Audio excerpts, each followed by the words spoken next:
As we have completed isochoric and isobaric process, now we will move on to isothermal process. Isothermal means constant temperature process.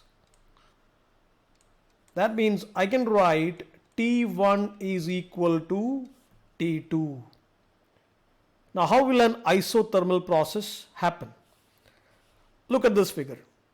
We have a pan and we are taking some water inside that pan and boiling it. What happens? Say suppose the water was at room temperature like 25 degrees centigrade. When heat is added, the temperature will increase and it will reach maybe first 50, 60, 70 degree, 80 degree, and finally it will reach 100 degrees centigrade. At 100 degrees centigrade, the water starts changing its phase from liquid to vapor. In atmospheric conditions, water at 100 degrees centigrade will be changing its phase from liquid to vapor. During this phase change process, the temperature will remain constant. We know that during any phase change process, the temperature will remain constant. So a phase change process is the best example of an isothermal process.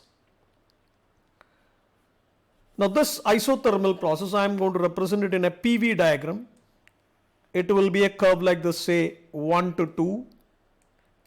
And we know that the area under this curve, area under the PV diagram will be giving as the work done in graphical method. I need to find the work done by using the equation integral PDV. Before starting with this, an isothermal process is represented as PV equal to constant. You might be wondering how this came, PV equal to constant. We have the equation PV equal to RT, where R is the gas constant and T represents the temperature. When the temperature remains constant, what will happen? This term R and T become constant, and that is why I have written PV is equal to constant. I can also write like this: PV equal to P1 V1 equal to P2 V2, and all these terms actually come as a constant. To find the work done by using integral PDV, I need to focus on the term P, the pressure, because pressure is not constant over here. So I'm going to write this equation: PV equal to P1 V1. Therefore P equal to P1 V1 by V. Substitute this over here. That is W is equal to integral 1 to 2. Instead of P, I am giving P1 V1 by V into dV.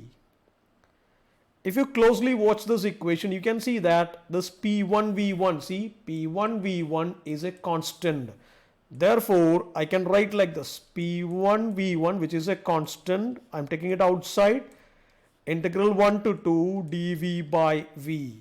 That is P1 V1 integral 1 to 2 1 by V dV. That will become P1 V1 ln V, which is from the range V1 to V2, or I can finally write it as W is equal to P1 V1 ln V2 by V1. This is the work done equation of an isothermal process in terms of the volume V2, which is the final volume, and V1, which is the initial volume.